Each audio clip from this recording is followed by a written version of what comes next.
Você, por acaso, sabia ou sabe que nós temos cerca de 828 milhões de pessoas no mundo que sofrem com a fome? Difícil, né? Porque é mundo. Você sabia que no Brasil tem 33 milhões de pessoas que sofrem com a fome? Você sabia que o Covid matou cerca de 16 milhões de pessoas no mundo nesses últimos 2 anos? Milhões, acho que está cortando, né? Só pega outro. 16 milhões de pessoas morreram por conta do Covid nos últimos 2 anos. Você sabia que cerca de 244 mil crianças não têm acesso à educação no Brasil? 244 mil crianças não têm educação no Brasil. Você sabia que cerca de, em 2022, até junho, foi registrado no Brasil 31 mil casos de violências domésticas ou violência contra a mulher? Eu peguei esses dados no site da Unicef e do governo, né, governogov.com. Então, se você quiser conferir lá depois, você dê uma olhada.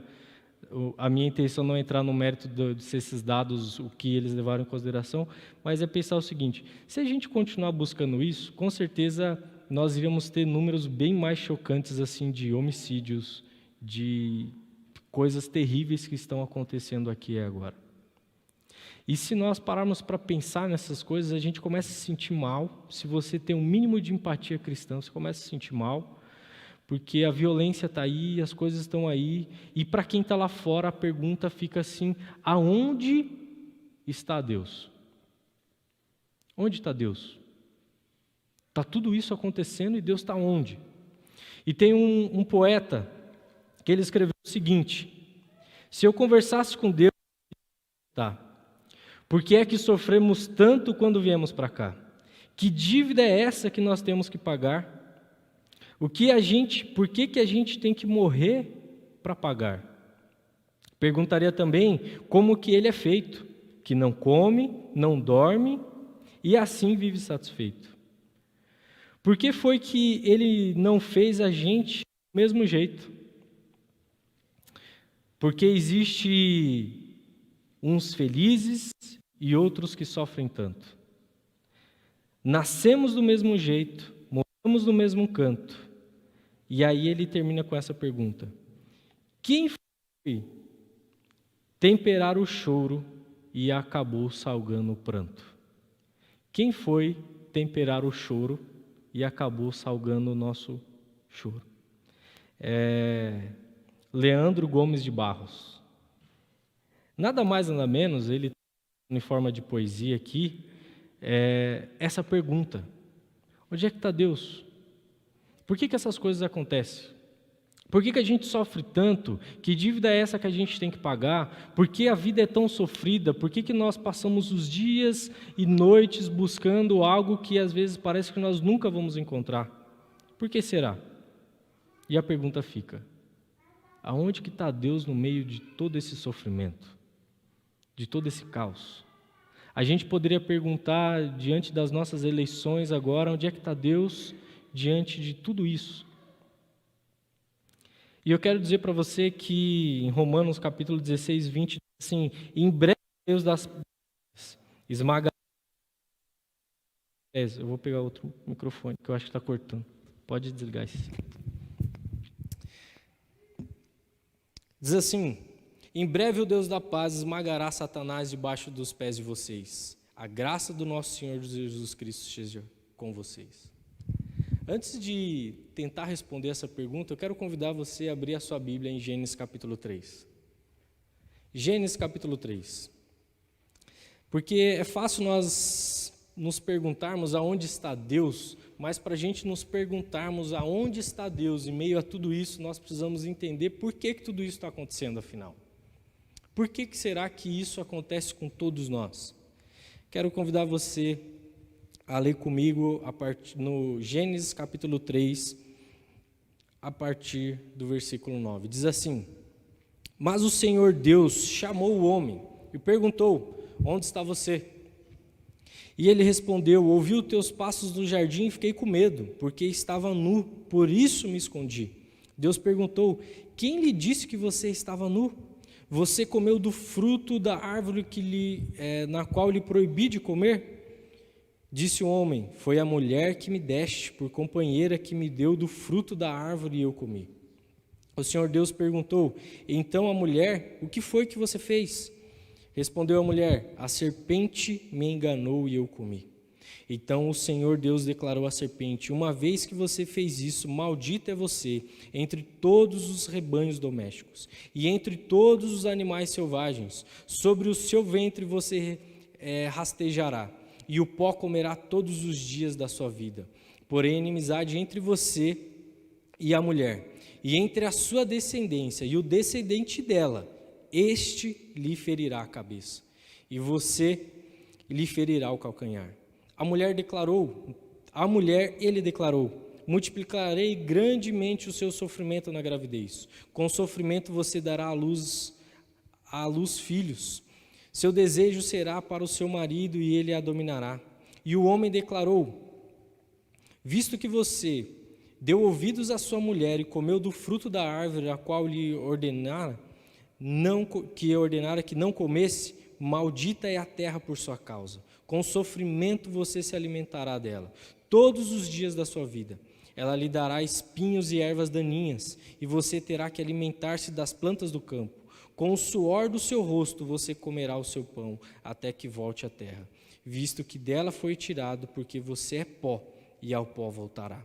Então deu à sua mulher o nome de Eva. Adão deu o nome da sua mulher de Eva, pois ela seria a mãe de toda a humanidade. O Senhor Deus fez roupas de pele e com elas vestiu Adão e a sua mulher.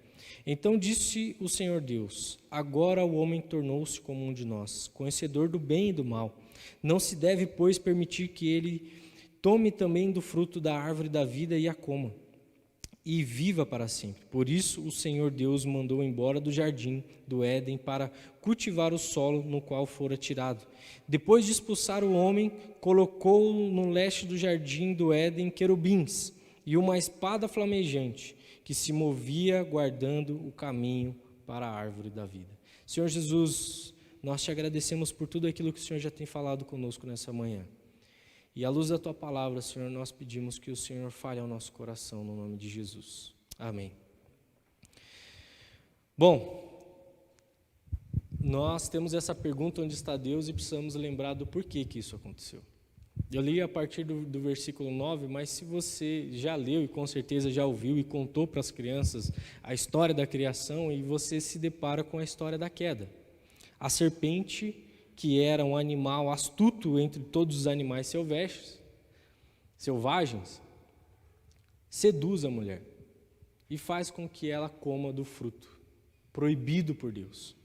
E ao comer desse fruto, ela também dá para o seu esposo, para Adão, e Adão come desse fruto. E agora eles se tornam conhecedores do bem e do mal. E quando eles fazem isso, eles agora viram a mesa. Tudo aquilo que Deus havia posto para nós, tudo aquilo que era plano de Deus para nós no jardim. A partir desse momento agora, nós temos as coisas mudadas. Tudo aquilo que Deus colocou para nós e para a sua criação, a partir desse momento agora é afetado. E a partir daqui, nós já vemos que, se você dá uma olhada lá, a partir do versículo 15 e 16, a gente já vai ver que as coisas começam a mudar. Porque agora Deus começa a falar que nós teremos dores físicas. A mulher, nadando à luz no parto, já vai sofrer aquilo que é algo maravilhoso, um presente de nós, de gerar vida, de dar vida, já se torna algo extremamente dolorido e difícil. E as dores para nós só aumentam, né? Você, com certeza, todo mundo que está aqui, do mais novo ao mais velho, já tem lá um negocinho aqui na coluna, um negocinho no tornozelo, no pé, no calcanhar. Em algum lugar tem um crack já que você já bateu, algum lugar que você caiu, alguma cicatriz que foi dolorido. Ou algo que você ainda tem que resolver, que está te incomodando, uma pedra nos rins. Tem. As dores agora vêm sobre nós de algo que agora nós vamos levar para a vida.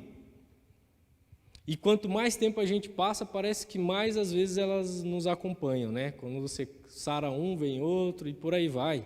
Mas as dores agora, nós temos esse aumento das dores físicas para nós, para a mulher, não só a mulher, mas para todos nós.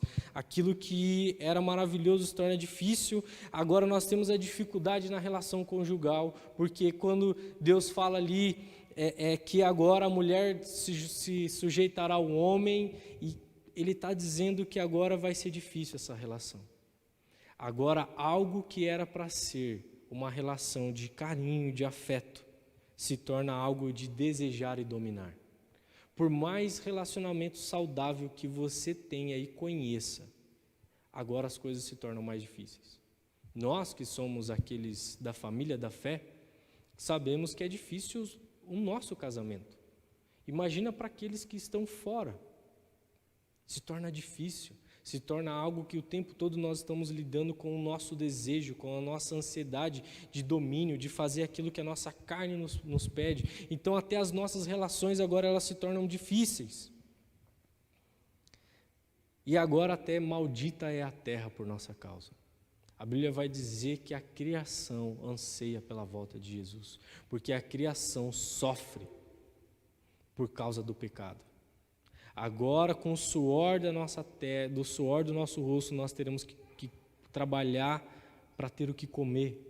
E agora nós não só vamos ter que trabalhar com forma que ele fala do suor do seu rosto para você comer, como fala também, vai ter ervas daninhas, vai ter coisas que vai ser difícil, nem tudo você vai poder comer. Nem tudo que vocês olharem vocês vão conseguirem, pode fazer mal. Agora se torna tudo mais difícil. Agora há dores, agora há dificuldade nas relações. Agora a própria terra, os próprios animais sofrem por causa da nossa ganância. Toda a criação clama por causa disso. Agora tudo se torna mais difícil.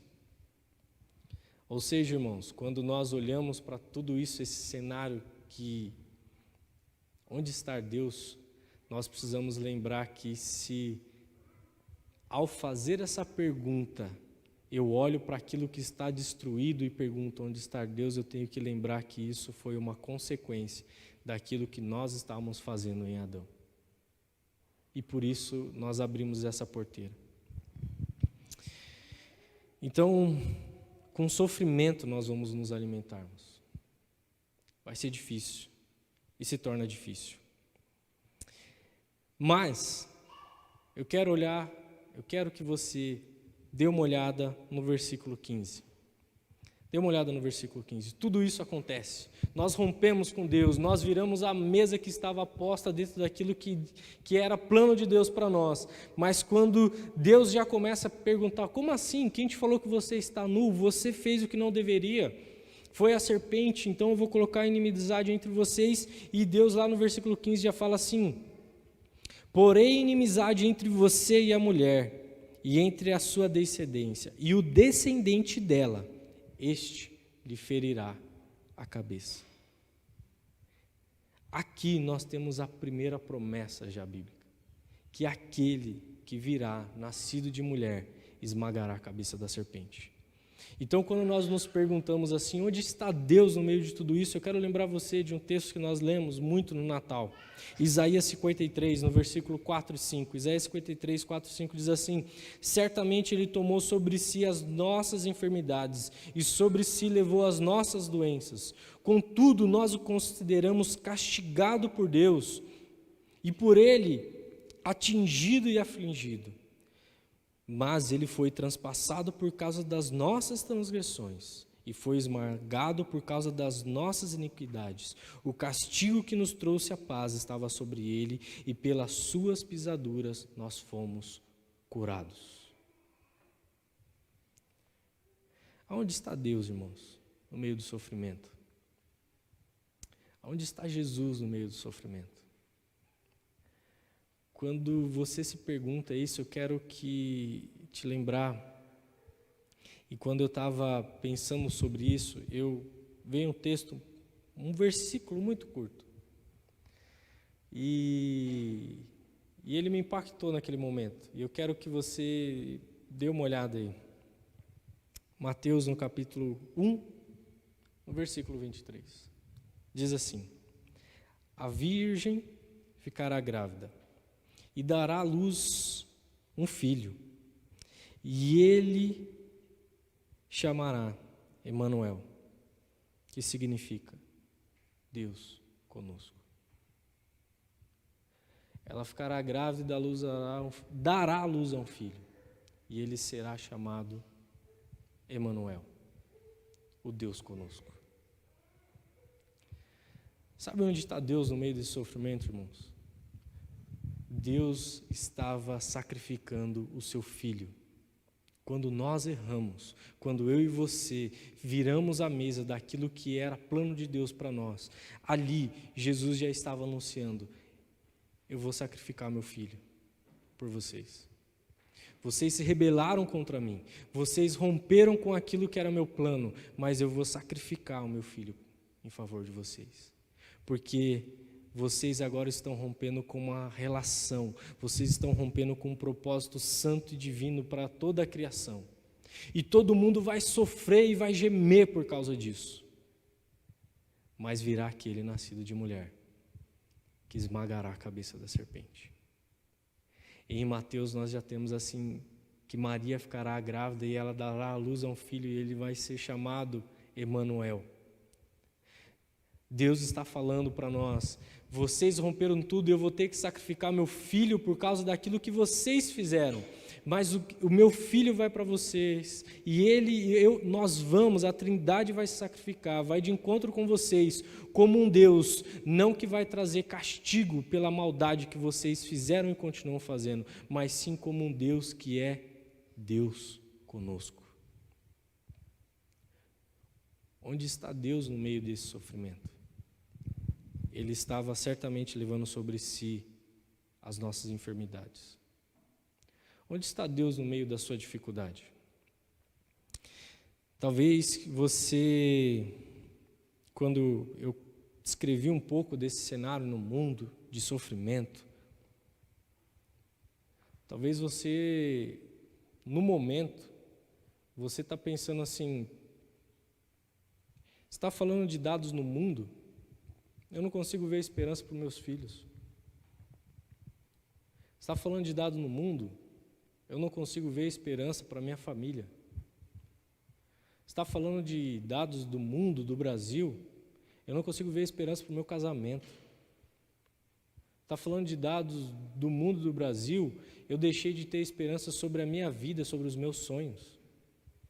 Está falando de dados do Brasil e do mundo? Eu deixei de acreditar que Deus realmente está comigo todos os dias. Como é que eu vou pensar no sofrimento do outro se eu não consigo encontrar esperança para mim? Eu quero dizer para você nessa manhã que Jesus venceu. E eu tenho uma resposta para você. Eu tenho uma resposta para aquilo que está te afligindo. Eu tenho uma resposta para aquilo que você deixou de acreditar. Jesus venceu. Veio aquele nascido de mulher que esmagou a cabeça da serpente. Por isso, seja você ou seja alguém que você conheça, que esteja deixando de acreditar e deixou de acreditar, e essa pergunta paira o coração: como? Será que dá? Será que eu acredito ainda? Será que eu sigo ainda? Será que tem jeito para o Brasil ainda, depois de tudo que isso aconteceu? Será que como é que vai ser para os nossos filhos no futuro? Como será tudo isso? Eu tenho uma resposta para você: Jesus venceu. E se você acredita de fato em Cristo Jesus, você tem que lembrar que isso basta, porque aquilo que abriu a porta do nosso sofrimento no mundo, pela palavra de Deus, foi: virá aquele nascido de mulher, que esmagará a cabeça da serpente, que colocará fim nisso. E Isaías ainda vai descrever que ele estava levando na cruz tudo. As nossas enfermidades, o castigo que era para nós, o castigo que era para quem você acha que precisa sofrer um castigo, Cristo já levou sobre ele o castigo dessa pessoa. Porque ele não está levando o seu castigo. Se ele não está levando o seu castigo, por que ele vai levar o da pessoa? Se ele foi para a cruz por mim, ele foi para a cruz por todos nós. Por isso, nesse primeiro advento, irmãos, eu quero lembrar você, e nós precisamos lembrar que a primeira promessa de Deus é para pôr um ponto final naquilo que nos aflige, naquilo que o mundo aflige. É para lembrar, e eu quero que você dê uma olhada, ou preste atenção, 2 Coríntios no capítulo 5, quando vai dizer assim, tudo isso, porém, de Deus, que nos reconciliou consigo, mesmo por meio de Cristo, e nos deu o ministério da reconciliação. Ou seja, que Deus em Cristo estava reconciliando consigo todos aqueles que vão para a igreja. Todos aqueles que fazem e pensam exatamente do jeito que você pensa. Todos aqueles que têm exatamente os mesmos princípios, a mesma nacionalidade, a mesma educação. Não, Deus estava reconciliando consigo o mundo, não lançando em conta os pecados dos homens, e nos confiou a mensagem da reconciliação. Ou seja, irmãos, Deus está reconciliando consigo o mundo. Aquele que veio para esmagar a cabeça da serpente, veio para reconciliar todos nós com Deus, veio para dizer: há esperança, há um novo nascimento, há jornada, há caminho, há sonho, há esperança, há sim uma mensagem de reconciliação, não há perdição, porque não há condenação para os que estão em Cristo Jesus. Então, João 3,16, porque Deus amou tanto o mundo de tal maneira que deu o seu Filho unigênito para que todo aquele que nele crê não tenha medo, mas tenha vida eterna. Aquele que veio esmagar a cabeça da serpente veio para reconciliar consigo o mundo, para todo aquele que nele crê. Por isso, quando nós estamos falando agora dessa mensagem de que Cristo venceu e que nós temos uma resposta para todo esse sofrimento, nós estamos falando de fé. Nós estamos falando em crer que nasceu aquele que esmagou a cabeça da serpente. Você pode estar anos aqui na igreja e essa verdade não fazer eco nenhum no seu coração. Como você pode estar ouvindo isso pela primeira vez.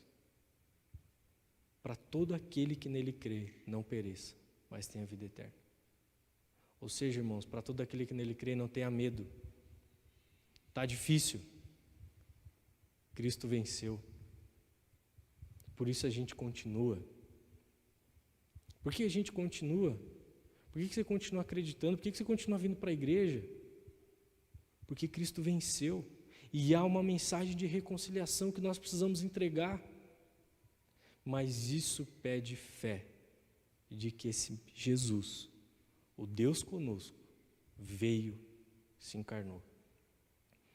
Que nesse primeiro advento, a primeira vela foi acesa.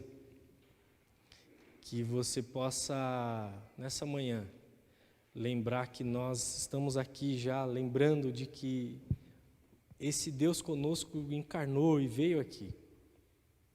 Mas essa verdade precisa ser ao nosso coração. Lembrando que Ele não veio só para nós lembrarmos do dia que nós vamos ter uma ceia. Jesus não veio só para lembrar que nós precisamos decorar a nossa casa. Jesus veio para nos lembrar que Deus estava reconciliando com Ele o mundo. E Ele esmagou a cabeça da serpente. E esmagará. Ou seja, irmãos, esse sofrimento que nós ainda passamos aqui tem prazo de validade. Tem prazo de validade. Vai terminar. Essa fome no mundo tem prazo de validade. Essas dores têm prazo de validade. Porque Ele esmagará a cabeça da serpente. Jesus venceu. Vamos orar? Convido você a se colocar em pé. Convido você a refletir nesse momento. Nós vamos cantar uma música. E que você pense nesse fato. Jesus venceu. O que na sua vida e no seu coração, essa afirmação precisa tomar espaço de que Jesus venceu? O que você deixou de acreditar?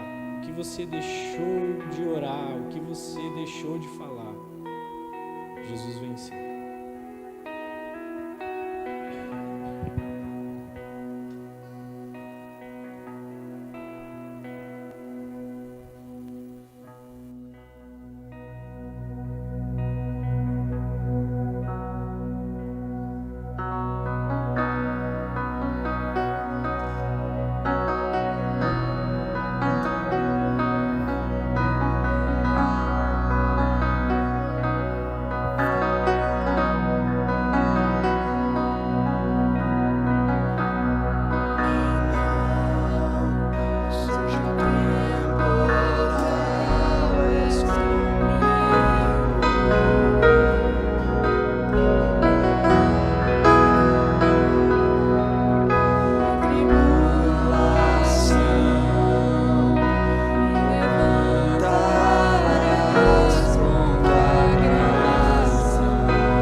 Jesus, nós queremos cantar, Senhor, o Teu louvor, te agradecendo e sabendo que nós somos mais que vencedores, porque o Senhor veio esmagar a cabeça da serpente. O Senhor veio pôr o fim, Deus, nesse sofrimento. O Senhor veio pôr o fim, Deus, nesse nosso pessimismo que o pecado nos leva, Deus, a viver.